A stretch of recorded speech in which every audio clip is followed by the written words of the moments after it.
예수님을 처음 만났을 때를 여러분 기억하십니까? 여러분들은 예수님을 어떻게 만나셨나요? 저는 어렸을 때부터 교회에서 자랐기 때문에 예수님을 그냥 당연히 나의 구원자요 주인으로 믿고 있었습니다. 그럼에도 불구하고 제 마음속에는 늘 공허함이라는 것이 있었습니다. 뭔가 채워지지 못한 어떤 그런 믿음 생활이 늘 계속되고 있었습니다. 근데 제가 고등학교 2학년 때 주님을 만나는 그런 전환점이 만나게 됐죠. 제가 이제 여름 성경학교가 아니죠. 중고등부는 학생부죠. 그러니까 수련회를 가게 됐습니다. 수련회를 갔는데 마침 조별로 연극을 하는 그런 시간이 있었습니다. 저희 조에서 연극을 했는데 예수님의 십자가 사건을 재현을 하게 됐어요.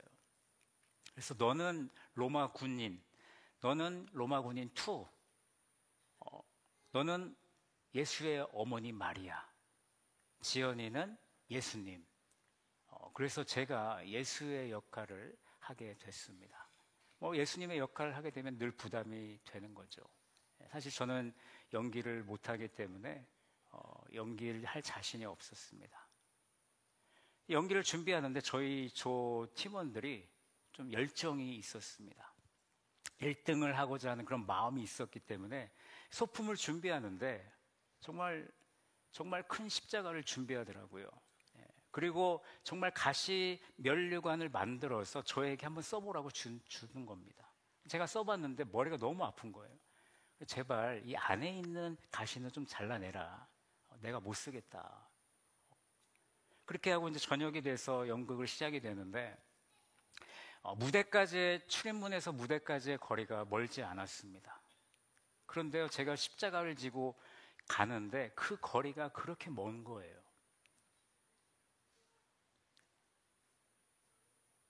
그때 막 감동이 지금 막 몰려오는데 눈을 감고 이제 제가 대사가 없잖아요. 그냥 그러면 되거든요. 뒤에서 이 채찍을 치니까 그거만 하면 돼요. 그리고 이제 십자가를 들고 왔는데 눈이 감기면서 그 짧은 거리를 가는데 예수님의 십자가의 사건이 영화처럼 정말 선명하게, 너무 선명하게 제 눈앞에 쫙 보이더라고요.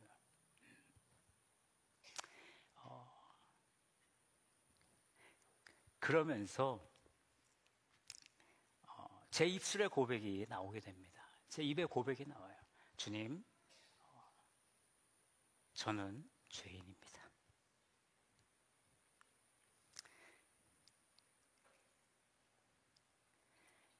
나의 죄를 위해 우리 주님께서 십자가의 죽으심을 믿습니다.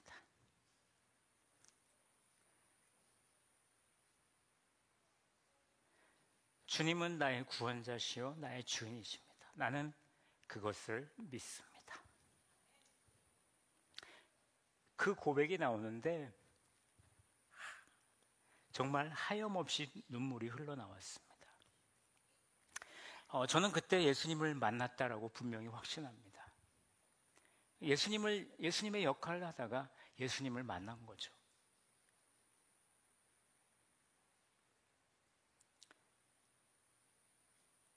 근데 중요한 거는 뭐냐면 예수님을 만난 것도 중요하지만 저희 팀이 1등을 했다는 거예요. 왜 1등을 했냐? 제가 아만 하고 다 이루었다 그 한마디 했거든요. 근데 전부 다 눈물의 바다가 돼가지고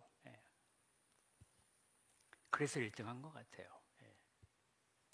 이 자리에 함께 하신 우리 성도들도 각자 여러분들만의 예수님을 만난 사연들이 있을 겁니다. 어쩌면 아직 예수님을 만나지 못한 분들도 계실 거예요. 간절히 바라기는 오늘 예수님을 구원자로 만나는 그 은혜의 시간이 되기를 소망합니다. 예수님께서는 왜 저에게 그리고 성도님들을 찾아오셨을까요? 그 답이 오늘 우리가 함께 나눌 예수님과 삭개오의 이야기 속에 담겨져 있습니다. 오늘 본문에서 예수님은 여리고를 지나고 계십니다. 여리고는 예루살렘을 향하는 그 길목에 있었습니다. 번성한 도시였고 많은 사람들이 이곳을 오가면서 상업 활동을 했습니다. 그런데 이 여리고에 오늘 누가 등장하고 있습니까? 우리가 잘 알고 있는 세리장 삭개오가 등장합니다. 당시 세리는 로마 제국을 대신하여 세금을 걷는 자들이었죠. 종종 지나친 세금을 부과해서 자신들의 몫을 챙기기도 했습니다. 자기 동족인 유대인들에게 그런 나쁜 짓을 하니까 유대인들이 좋아할 리가 없습니다. 그래서 세리들을 배신자로 여겼고 죄인으로 여겼습니다. 삭개오는 그 중에서도 세리장이었습니다. 그는 세리장이었기 때문에 어쩌면 더 많은 부를 축적했을 것입니다. 그래서 오늘 성경은 그가 부자였다라고 오늘 말하고 있습니다. 하지만 그가 부자였음에도 불구하고 그의 마음속의 공허함은 채워지지 않았습니다. 오늘날 우리에게도 돈은 중요합니다. 하지만 그 자체로 그 돈은 우리에게 행복을 가져다 주지 않습니다. 아무리 많은 돈을 가지고 있어도 진정한 만족이 없다라는 것이죠. 솔로몬은 전도서 5장 10절에서 이렇게 말합니다. 은을 사랑하는 자는 은으로 만족하지 못하고 풍요를 사랑하는 자는 소득으로 만족하지 아니하나니 이것도 헛되도다. 솔로몬은 물질적인 소유가 얼마나 헛된 것인지를 오늘 우리에게 상기시켜주고 있습니다. 게다가 삭개오는 유대인들에게 미움을 받아서 사회적으로 고립되었고 왕따였습니다. 그러니 그의 마음은 언제나 공허함이 클 수밖에 없었던 것이죠. 그러던 중 삭개오는 예수님이 여리고에 오신다라는 소식을 듣게 됩니다. 그는 예수님을 보고 싶은 간절한 마음이 있었습니다. 예수님에 대한 소문은 기적과 사랑과 은혜가 넘치는 이야기들이었습니다. 삭개오는 꼭 예수님을 만나고 싶어 했습니다. 여러분 생각해 보세요. 만약에 오늘 이 자리에 여러분들이 좋아하실지 모르겠지만 임영웅이라는 가수가 우리 교회를 방문합니다. 믿지는 마세요. 예를 들어서 말씀드리는 거예요. 그러면 여러분 그 임영웅을 보기 위해서 여러분 이 자리에 계시겠습니까? 아니면 집에 가시겠습니까? 당연히 다 이 자리에 계시지 않을까요? 왜요? 그 사람이 유명하니까. 그 사람이 잘 알려진 가수니까. 마찬가지라는 거예요. 오늘 삭개오도 그런 마음을 가지고 예수님을 기다렸다는 겁니다. 유명하신 분이 오시는데 그분이 정말 기적을 일으키시는 분인데 나도 그분을 만나면 어떤 기적을 경험하지 않을까 그런 마음이 있었을 거예요. 하지만 삭개오에게는 큰 장애물이 있습니다. 오늘 3절 말씀을 함께 읽도록 합니다. 다 같이 읽습니다. 시작. 그가 예수께서 어떠한 사람인가 하여 보고자 하되 키가 작고 사람이 많아 할 수 없어. 삭개오는 키가 작아서 사람들 틈에서 예수님을 볼 수가 없었습니다. 많은 사람들이 예수님을 둘러싸고 있었기 때문에 삭개오는 그 틈을 끼어들 수가 없었던 것이죠. 게다가 사람들은 그를 미워했기 때문에 그가 다가오는 것을 원치 않았을 거예요. 우리도 신앙생활을 하다 보면 예수님께 나아가려고 할 때 여러 장애물에 부딪힐 때가 있습니다. 우리 나에게 처한 환경, 또 물질의 문제, 또 완벽주의, 세상의 방해, 또 다른 사람들의 부정적인 시선들이 우리를 예수님께 나아가는데 방해가 된다는 것입니다. 막을 수 있다는 것입니다. 하지만 중요한 것은 무엇이냐? 포기하지 않고 앞으로 나아가야 된다는 것이죠. 삭개오는 오늘 포기하지 않았습니다. 4절 말씀해 보시면 그는 체면을 내려놓고요 돌 무화과 나무 위에 오늘 올라갔다라고 말씀하고 있습니다. 여러분 생각해 보세요. 세리장입니다. 부자입니다. 그가 돌 무화과 나무 위에 올라가는 모습을 상상하면 우스꽝스러운 모습밖에 떠올려지지 않습니다. 하지만 삭개오는 사람들의 시선을 신경 쓰지 않고 그가 이루고자 하는 예수님을 보고자 하는 그 목표를 이루어내게 됩니다.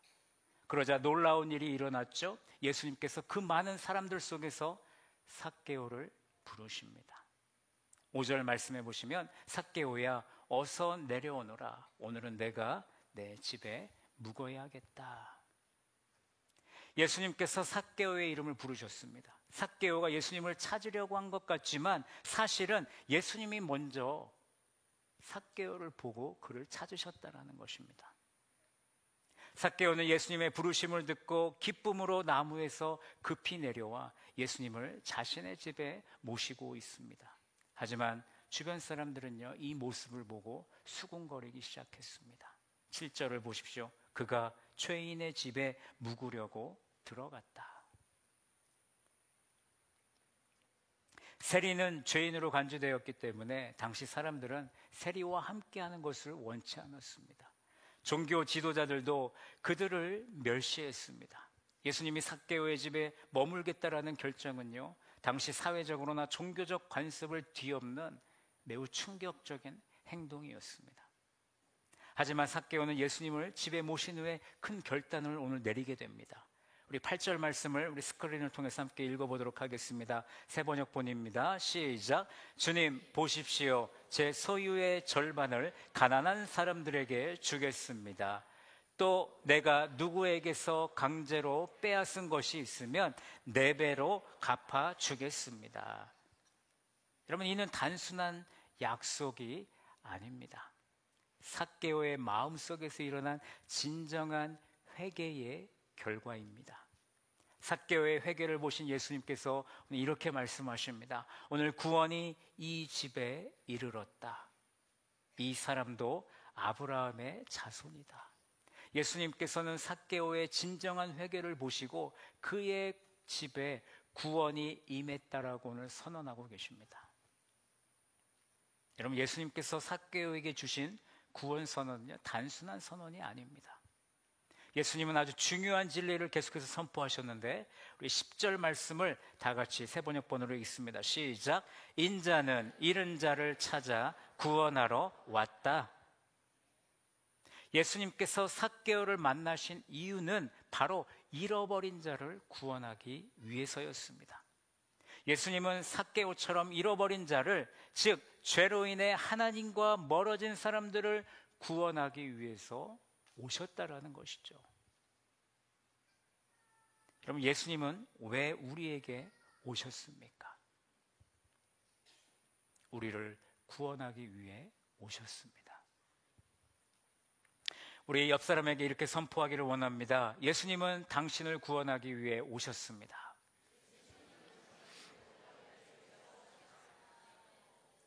믿으십니까? 아멘입니다.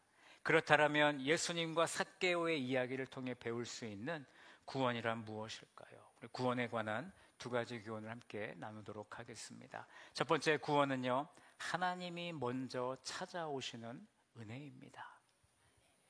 삭개오의 이야기는 구원이 인간의 노력이나 어떤 공로로 얻어지는 것이 아님을 우리에게 분명히 말해줍니다. 하나님이 먼저 찾아오시는 은혜로 구원이 주어지는 줄로 믿습니다. 성경은 하나님께서 우리를 먼저 사랑하고 먼저 찾아오셨다라고 말씀합니다. 요한일서 4장 19절 말씀 함께 읽어보겠습니다. 시작. 우리가 사랑함은 그가 먼저 우리를 사랑하셨음이라. 아멘. 하나님은 우리의 죄와 연약함 속에서도 우리를 포기하지 않으시고 먼저 다가오셔서 구원의 길을 열어주셨습니다. 삭개오의 이야기는 이를 극명하게 보여주는 그런 장면입니다. 그는 부당한 방법으로 재산을 모은 죄인이었지만 예수님은 그를 사랑하시고 그에게 구원의 기회를 허락하셨습니다. 이것은 또한 구원의 은혜가 모든 사람들에게 열려 있다라는 사실을 말해줍니다. 예수님께서는 사람들이 경멸했던 세리, 죄인들조차도 구원의 대상임을 분명히 말씀하십니다. 예수님은 언제나 세리와 죄인과 창기들과 함께 하셨습니다. 사람들은 삭개오와 같은 이들을 외면했지만 예수님은 그를 부르셨습니다. 이는 하나님이 구원을 베푸실 때 어떤 사람들의 외모나 과거의 잘못을 보지 않으시고 마음과 또 회개를 보신다는 것을 우리에게 알려주는 것이죠. 예수님은 모든 사람을 구원으로 부르시는 줄로 믿으시기 바랍니다. 이 부름은 모든 죄인에게 열려 있습니다. 오늘 이 자리에 계신 모든 성도들에게도 열려 있는 것입니다. 결국 구원은 하나님의 은혜로 이루어지며 그 은혜는 우리가 자격이 있어서 받는 것이 아님을 우리는 믿어야 하겠습니다. 삭개오의 이야기는 하나님의 사랑과 은혜가 얼마나 크고 무조건적인지를 우리에게 알려줍니다. 이 구원의 은혜는 모두에게 열려 있으며 하나님이 먼저 우리를 찾아오셔서 구원을 베푸신다는 사실, 그 사실은 우리에게 큰 위로와 소망을 주는 줄로 믿습니다. 다른 이로서는 구원을 받을 수 없습니다. 사람 중에 구원을 받을 만한 다른 이름을 우리에게 주신 일이 없습니다. 오직 예수 그리스도만이 우리의 구원자 되심을 믿는 우리 서머나 모든 성도들이 되시기를 예수님의 이름으로 간절히 축원합니다. 두 번째, 구원은 회개와 삶의 변화가 함께 옵니다. 삭개오의 이야기는 구원과 회개가 밀접하게 연관되어 있음을 우리에게 가르쳐 주죠. 회개는 구원이 단순한 어떤 선언이나 감정적인 경험이 아니라 삶의 실제적인 변화를 요구하는 중요한 진리를 보여줍니다. 회개는 마음과 행동의 변화를 포함한 전인격적인 결단이라고 저는 믿습니다. 성경에서 회개는 단순히 어떤 죄책감을 느끼는 것이 아니라 그것을 넘어서 죄로부터 돌이켜 하나님께로 돌아가는 것을 의미합니다. 우리가 죄의 길을 걷고 있지만 죄의 길을 걷다가 우리가 다시 유턴을 해서 하나님의 길을 걷는 것이 바로 회개하는 것입니다. 회개는요, 구원의 필수 요소입니다. 회개 없이는 구원을 이룰 수 없습니다.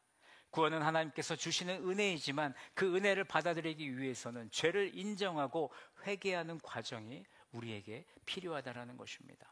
요한일서 1장 9절 말씀에 보시면 만일 우리가 우리 죄를 자백하면 그는 미쁘시고 의로우사 우리 죄를 사하시며 우리를 모든 불의에서 깨끗게 하실 것이다 라고 분명히 말씀하고 있습니다. 회개하면 하나님께서 우리의 죄가 추홍 같을지라도 눈과 같이 희게 하시겠다라고 말씀하셨습니다. 우리의 죄를 우리 하나님께서는 기억하지 않겠다라고 분명히 약속하셨습니다. 그렇기 때문에 우리는 우리의 삶 가운데 회개의 삶이 필요한 줄 믿습니다. 또한 마태복음 3장 8절은 이렇게 말씀합니다. 그러므로 회개에 합당한 열매를 맺으라. 구원을 받은 자는 삶 속에서 그 구원의 열매가 나타나야 하는 것입니다. 삭개오는 예수님을 만나자마자 그의 마음과 행동의 변화가 있었습니다. 그는 가난한 사람들에게 자신의 재산을 나누어 주고 잘못된 방법으로 얻은 재산을 되돌려 주겠다라고 그는 단언했습니다. 이는 구원이 단순히 마음의 문제에 그치는 것이 아니라 삶의 변화를 통해 실천적으로 나타나는 것을 우리에게 보여주는 것이죠. 회개는 구원받은 자의 삶에서 필연적으로 나타나는 열매입니다. 삭개오의 이야기는 구원이 회개와 함께 이루어진다는 그 사실을 우리에게 오늘 강조하고 있습니다. 회개는 단순한 말로 끝나는 것이 아니라 삶의 변화를 수반해야 된다는 것입니다. 진정한 구원은 그리스도와의 만남을 통해 삶이 새롭게 되고 그 결과로 회개의 열매를 맺게 되고 우리의 삶의 변화가 일어나는 줄로 믿습니다. 결론입니다. 오늘 우리는 삭개오의 이야기를 통해서 예수님께서 이 땅에 오신 이유와 그 구원의 의미를 다시 한번 깊이 생각해 보았습니다. 예수님은 잃어버린 자를 찾아 구원하시기 위해 이 땅에 오셨습니다. 그분의 사랑은 우리가 어떠한 죄 가운데 있다 하더라도 우리를 포기하지 않으시고 먼저 찾아오시는 은혜로 나타납니다. 이것이 오늘 첫 번째로 배운 구원의 교훈입니다. 두 번째로 구원은 반드시 회개와 삶의 변화가 함께 옵니다. 삭개오처럼 우리는 죄를 깨닫고 그 죄에서 돌아서는 결단이 필요합니다. 그럼 진정한 회개는 단순히 마음의 변화에 그치지 않고 우리의 행동까지 바꾸는 능력이 있습니다. 하나님 앞에서 우리의 삶은 새롭게 변화되어야 되는 줄로 믿습니다.